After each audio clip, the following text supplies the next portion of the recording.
इथे आज आलात, मला खूप भारी वाटतंय. आणि खरं सांगू तर माझं तोंड सुकलंय. असं थोडं असं भीती वाटल्यासारखं होतंय. मला माहित नाही काय होणार, कसं होणार. मी जस्ट म्हटलं की जाऊयात आपण, बघूयात वगैरे. आणि मी पण यांना म्हणजे दुसऱ्यांदाच बघतेय. सो मला इतकं छान वाटतंय. आणि मी पहिल्यांदा भेटलेले यांना, तर मला असं झालेलं की बापरे, आपल्याला झेपेल की नाही. आणि कदाचित मला असं वाटतं की अपर्णा मॅमचा विश्वास आहे माझ्यावरचा, की त्यांनी माझी निवड केली ह्या गोष्टीसाठी. आणि ऑफकोर्स शिवाली हे हास्य जत्रेमुळे मिळालेले नाव आहे मला. आणि आता मंगला हे अपर्णा मॅममुळे मिळणार आहे मला.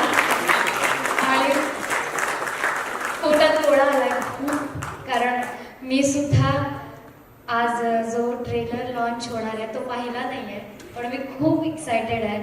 आणि मला सगळ्यात जास्त आनंद आज मंगला मॅमसाठी होतोय की सगळ्यांना आज कदाचित किंवा 17 तारखेला आपला सिनेमा रिलीज होतो तेव्हा कळणार आहे की काय स्टोरी आहे त्यांची, आणि ती प्ले करायला मला मिळाली. सो जबाबदारीचं काम होतं आणि खूप मजा आली आणि काहीतरी ऑफकोर्स वेगळं करायला मिळालंय मला. आणि मी 100 नाही, 200 नाही, 1000% प्रयत्न केलाय. आता ऑफकोर्स प्रेक्षकांवर आहे की ते त्यांना कसं वाटेल. धन्यवाद, तुम्ही सर्व इथे आला. मैम से मेरा ताल्लुका कोई नया नहीं है. हम दोनों एक ही शहर से ताल्लुक रखते हैं, बनारस से. सुरों की नगरी है बनारस. और मैंने बचपन में मैम को कई बार गाते हुए सुना था, लेकिन कभी सोचा नहीं था कि ऐसा वक्त आएगा कि मैं मैम के साथ खड़ी हो पाऊंगी और उनके ऊपर कोई फिल्म बन पाएगी हमारे द्वारा. लेकिन आज ये सब संभव हुआ है शिवाली की वजह से और मैम की वजह से. मैम, आपने जो भी बर्दाश्त किया, जो भी आपकी लाइफ में हुआ, उसकी क्षतिपूर्ति हम नहीं कर सकते, ऑफकोर्स नहीं कर सकते, क्योंकि जो भी आपके साथ हुआ वो बहुत ही अकाल्पनिक था. और बस इतना कर सकते हैं कि एक बार खड़े होकर मैम के लिए ताली बजा सकते हैं. बस इतना ही हम कर सकते हैं.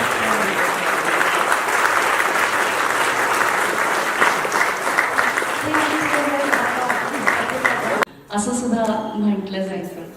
सो मैम, आपको आज कैसा लग रहा है?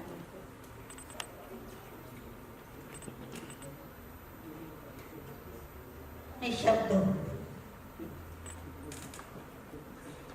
सूझ नहीं रहा है कि क्या करूं.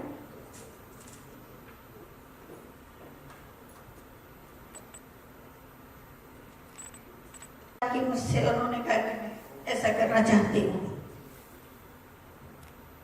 मैं 12 वर्ष की थी तभी मुझ पे एसिड अटैक हो गया था. कुछ पारिवारिक, कुछ व्यापारिक रंजिश के कारण. 12 वर्ष की बच्ची, आप सोच सकते हैं, वो भी आज से करीब 55-58 साल पहले की बात है. तो उसके बाद का जो जीवन था, एक तो बचना ही नहीं था लेकिन बच गई.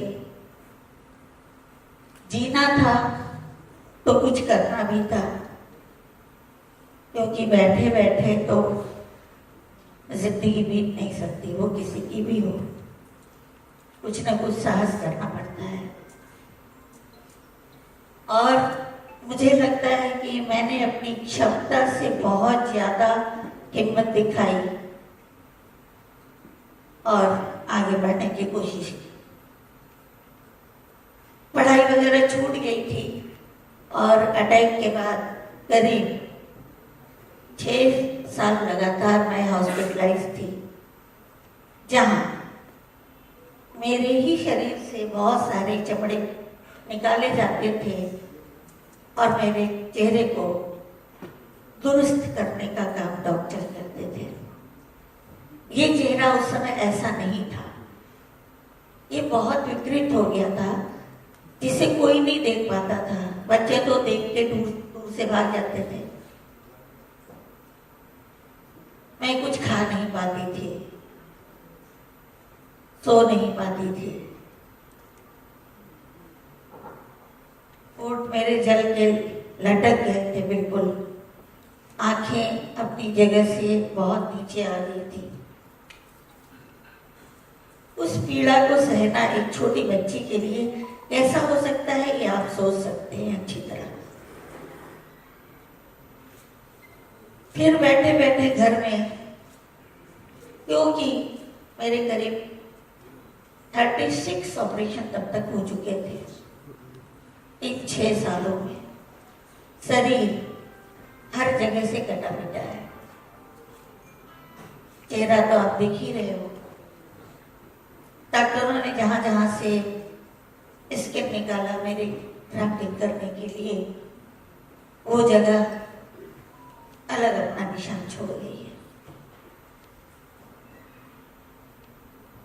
फिर इन दिनों में और इतना ऑपरेशन, हम लोग बहुत बड़े आदमी नहीं थे। पिताजी की जो माली हालत है वो काफी बिगड़ चुकी थी।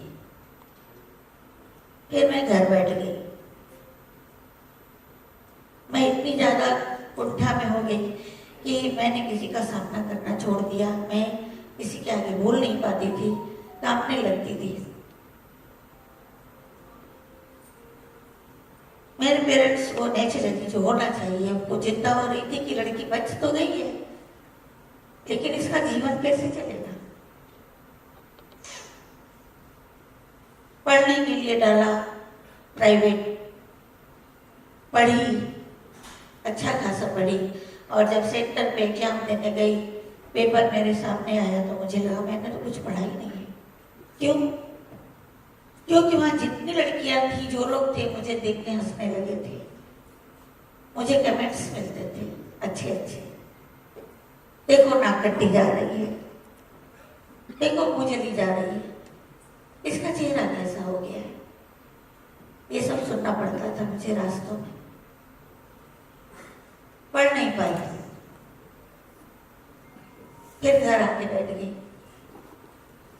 माता पिता और चिंतित हो गए।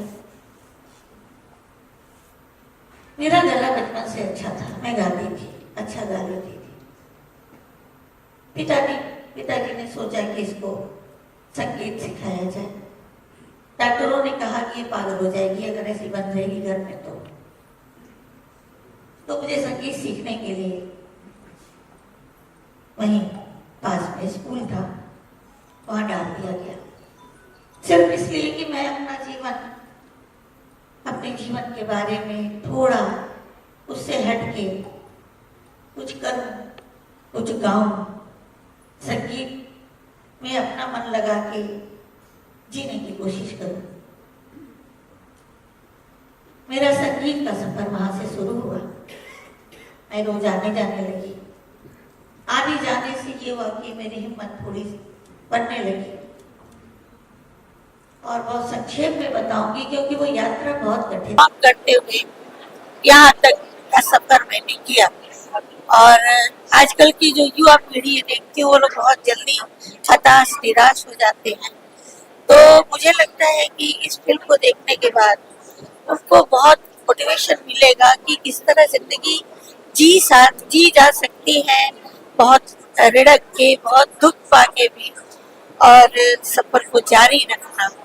और उसका परिणाम इतना अच्छा आया है कि सारे समाज वाले इसको देखेंगे और कुछ न कुछ तो मुझे लगता है कि इससे उनको जरूर मिलेगा। जरूर एक सीख जो युवा पीढ़ी है उसको मिलेगी कि हिम्मत नहीं हारना चाहिए। हिम्मत नहीं हारने वालों की हमेशा जीत। थँक्यू। नमस्कार, मी नील राजुरीकर आणि हा माझ्या ह्या फिल्म मध्ये माझा भाऊ झालेला आहे, छोटा भाऊ वाटत नसतो तरी हा छोटा आहे आणि मी मोठा आहे. आणि ह्या फिल्म मध्ये आम्ही मंगलाचे मेन कॅरेक्टर आहे, त्याच्या भावाचा रोल केलेला आहे, ज्यामध्ये आम्ही कशा प्रकारे तिला सपोर्ट करतो, कशा पद्धतीने तिला आयुष्यामध्ये पुढे जाण्यासाठी मदत करतो की नाही करत, ह्याबाबतचं काही गूढ गोष्टी ह्यामध्ये आहेत. म्हणजे हा तर नेहमी तिच्याबरोबर असतो, पण एक मोठा भाऊ म्हणून माझं काही कर्तव्य असतात, माझी काही कामं असतात, माझ्या बहिणीला कसा सपोर्ट करता येईल, त्यामध्ये काय हर्डल्स येतात आणि तिच्या आयुष्यामध्ये तिला पुढे जाण्यासाठी जे काही गरजेचं असतं ते आम्ही एक फॅमिली म्हणून, म्हणजे अलकाताई माझी आई आहे आणि शशांक सर माझे वडिलांचा रोल प्ले केला आहे, आणि शिवाली ऑफकोर्स माझी बहीण आहे. सो बहिणी भावांचं हे नातं आहे, प्लस पूर्ण फॅमिलीचा जो सपोर्ट आहे ॲज अन ह्युमन म्हणून शिवालीला किंवा मंगला ह्या कॅरेक्टरला, तो आम्ही कसा दिला आहे ह्या फिल्ममध्ये तुम्हाला पाहायला मिळेल.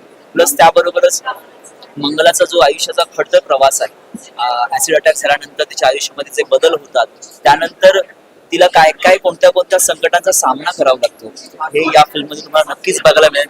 नक्की 17 जानेवारीला आपल्या ऑल ओव्हर महाराष्ट्रामध्ये ही फिल्म रिलीज होत आहे. तरी तुम्ही सर्वांनीच जाऊन ही फिल्म पाहावी ही तुम्हा सगळ्यांना नम्र विनंती. Thank you very much. नमस्कार, माझं नाव अरुण प्रदीप बेलारे आहे. जसा नील दादा बोलला तसंच सेम ऑलमोस्ट सेम ते एक अतूट बॉन्ड आहे आमच्या सिस्टर सोबत, मंगलादेवी सोबत. तर लाईक एक लहान भाव म्हणून मला काय कसं त्या सिच्युएशन कळत नाही, पण ते जसं प्रत्येका घरी आपण पाहत होते भाव बहिणीचं नातं, तसंच माझं आणि शिवाली दीदीचं सेटवरती पण आणि प्लस ऑन स्क्रीन पण तसंच काही नातं होतं की मस्ती पण तितकीच करणार पण तितकंच प्रेम असतच राहणार. Thank you very much. थँक्यू. नमस्कार, मी डॉक्टर संजीव कुमार पाटील या मंगला या सिनेमामध्ये मंगलाचा काका ही भूमिका करतोय. मगाशी जे गाणं भजन म्हणून दाखवलं गेलं ते माझ्यावरच पिक्चराइज झालेलं आहे. आतापर्यंत मी तुझ्या जीवनला तुमची मुलगी काय करते आणि अशा काही सिरियल्स मधनं नकारात्मक भूमिका केल्या होत्या. When I got a call from Saurabh, I was so happy की मला पहिल्यांदा सकारात्मक भूमिका करायला मिळाली. आणि जेव्हा मी गोष्ट ऐकली आय वॉज जस्ट थ्रिल्ड की काय किती, म्हणजे ते ऐकूनच अंगावर काटे आले की इतकी वाईट गोष्ट या मोठ्या बाईंच्या आयुष्यात घडली आहे. हे आम्हाला वाचताना आणि पिक्चराइज करताना इतका त्रास झाला तर त्यांना किती त्रास, मग त्यांनी सांगितलं. सो पहिला ऍसिड अटॅक, मी स्वतः डॉक्टर आहे त्याच्यामुळे जेव्हा मला मॅडमने सांगितलं की जेव्हा हे घडलं तेव्हा doctor will not be able to know की काय व्हॉट इज दिस ऍसिड अटॅकच पहिल्यांदा पिक्चराइज करताना आम्हाला खूप त्रास झाला. हा एक गंभीर विषय मला असं वाटतं आणि शिवालीने इतकं अप्रतिम काम केलंय. शिवाली सगळ्या महाराष्ट्राला हास्य जत्रा एक विनोदी भूमिकेत तिला बघायची सवय, पण तिने ही भूमिका छेदणारी ही भूमिका आहे की शिवाली किती गंभीरतेनं काम करू शकते, तिच्यात किती किती अभिनय क्षमता आहे ती मी जवळून बघू शकतो. तिच्या काकाची भूमिका म्हणजे ती जी गाणं गाते म्हणजे मला ह्याच्या पुढे आयुष्यामध्ये गायिका म्हणून फेमस झाल्या ते कुठेतरी इन्स्पिरेशन तिच्या काकाचं होतं आणि मी ते भजन माझ्यावर पिक्चराइज झालं आणि माझ्याबरोबर ते गात गात पुढे मोठी गायिका झाली. आणि या इतक्या छान फिल्मचा मला भाग होता आलं, मी स्वतःला खूप भाग्यवान समजतो. सगळ्यांना विनंती करीन 17 जानेवारीला 2025 नवीन वर्षाची सुरुवात, अतिशय छान सिनेमा, अतिशय छान संगीतमय सिनेमा तुमच्यासाठी येतोय आणि एक इन्स्पिरेशनल मूवी आहे असं मला वाटतं की आयुष्यात किती जरी अडचणी आल्या तरी न घाबरता न डरता लढत राहायचं, मी तुम्हाला नक्की यश मिळणार. Thank you so much. स्टेज पर सुना आपसे कि आपको जो फिल्म की स्टोरी पता चली उसके बाद आपने अपना प्रोडक्शन हाउस उसके बाद I think that's unique things. Tell us about this whole connection with Mangala, like कैसे स्टार्ट हुई जर्नी और कैसे ही. So basically, as I told, पहले भी बताया था आपको कि it started with all friends. So the director and we all used to go to the same gym and work out together. And Yashna, she's my daughter. She was like saying that at some point of time we have to get into the entertainment industry and do something on the entertainment. आणि मिलिंद फोडकर आहे, हा पण आमचा मित्र आहे आणि मोहन शेट्टी, तो आम्ही तिघं बसलो होते आणि सांगितलं असं आहे. तो सांगितलं मग काय करायचं, मग मला लेट स्टार्ट अँड तसं आम्ही हे चालू केलं.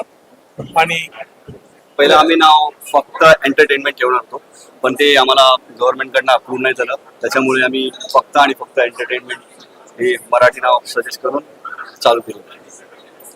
बीइंग ए फीमेल कितनी स्ट्रॉन्ग फिल्म लग रही है और क्या लगता है यूथ को ये सब फिल्म देखने से काफी मोटिवेशन और काफी धाड़स मिला, क्या कहना चाहेंगे? I think more about motivation. उनको ये movie देखना, it's a must. They should see such a movie. They should see the kind of struggles people go through and a woman has gone through, especially knowing that this story has not come out before. It's an untold story of one of the first acid attacks. So I think it's very important for male or female. So how's your connection? आप मिली होंगी अभी मंगला जी से real में, तो कितना कुछ सीखने को मिला आपको खुद को? A lot of things that what we look is holding us back actually isn't, and how we should look ahead and move ahead no matter what the circumstances are. तो वो बहुत जरूरी है for sure. Sir, you kind of say. 13 साल में जिनका ऊपर acid attack तो वो बाकी ये जो एज तक मतलब और किसी से पॉसिबल नहीं। ये स्टोरी सुनने के बाद ही हमने सोचा कि इसका मूवी बनना चाहिए।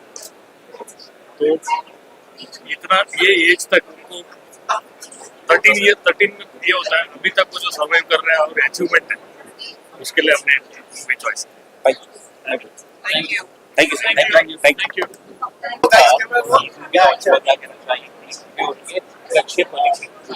बहुत ज्यादा खुशी हो रही है। इस ऐसा मौका सबको नहीं मिलता। मैं बहुत खुशनसीब हूँ कि मुझे ये ऐसा एक प्रोजेक्ट मिला जिसमें मुझे एक भजन बनाने को मिला, एक ठुमरी बनाने को मिली, एक एक्सपेरिमेंटल गाना भी बनाने को मिला और राग बेस्ड गाने बनाने को मिले।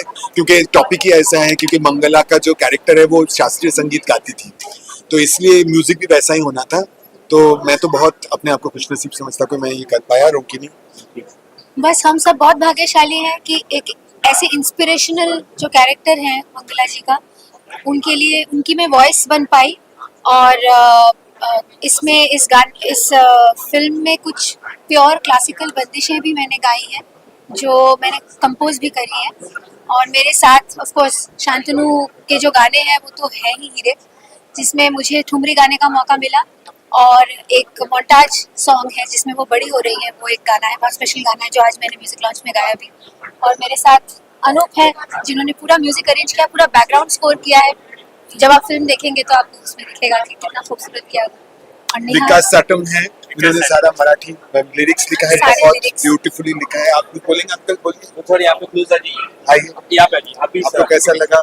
एक हटके विषय पे एक फिल्म बन रही थी और उसमें से जो बढ़िया कंपोज किए हुए गाने थे उनकी ऑलरेडी वो म्यूजिक के द्वारा भावनाएं जा रही थी। बस मुझे बीच में मुझे मराठी वर्ड्स लिखना था, सो काम मैंने किया। मैं बहुत खुद को खुशनसीब समझता हूँ ऐसे फिल्म करने का मौका मुझे मिला।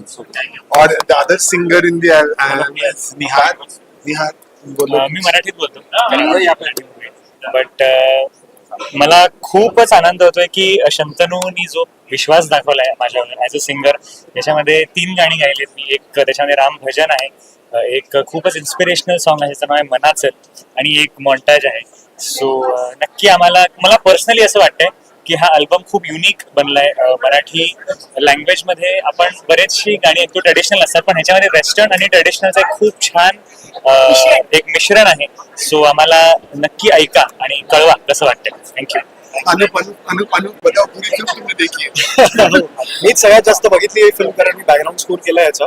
पण मी तेच म्हणेन निहार जे म्हणाला ते की असा खूपच युनिक अल्बम आहे आणि खूप 4 गाणी आहेत, पण सगळी वेगळी वेगळी गाणी आहेत आणि सुंदर कॉम्पोजिशन्स आहेत. अशी कॉम्पोजिशन्स तुम्ही मराठी क्वचितच ऐकली असते, त्यामुळे नक्की ऐका हा अल्बम.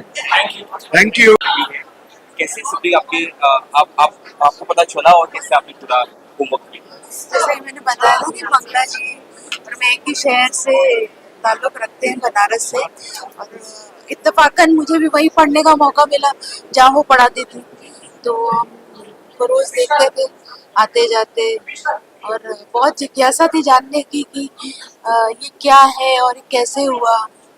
तो उनसे एक बार बात किया था। बाकी भी बनारस में वो काफ़ी मशहूर है उनकी कला की वजह से, तो हमेशा मुझे इंस्पिरेशन मिलता था उनसे। हमेशा लगता था कि कुछ तो भी होना चाहिए इस विषय पे, क्योंकि ये बहुत ही अलग सी कहानी है। इसके बारे में लोगों को जानना चाहिए, क्योंकि ये इतना आसान नहीं है जीना। एक एसिड अटैक के बाद बहुत मुश्किल होती है ज़िंदगी किसी के लिए भी, पर उनकी गाने की क्षमता और उनकी जो लगन है, उन्होंने उसको बरकरार रखते हुए यहाँ तक अपनी जर्नी कंप्लीट की है। सच में इंस्पिरेशन। आप बनारस से आती हैं, फिल्में डायरेक्ट है, इट्स बिग थिंग. आप तभी अपना संघर्ष कर रहे थे, काफी सराहनीय है इस बारे में.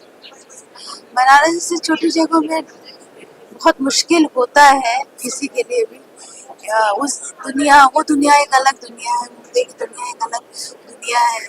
और शायद ऊपर वाला ने मेरे लिए लिखा था, ये प्रोफेशन लिखा था, तो मैं यहाँ आ गई और फिल्में बना रही हूँ। ये एज ए डायरेक्टर मेरी दूसरी फिल्म है, तो बस ऐसे ही है, बाबा भोलेनाथ की कृपा है। कहते हैं इसे हिंदी में भी गाने को ज्यादा ऑडियंस मन में ख्याल आया था। मन में ख्याल आया था, लेकिन एक बिल्कुल सेम विषय पर एक फिल्म बन चुकी है,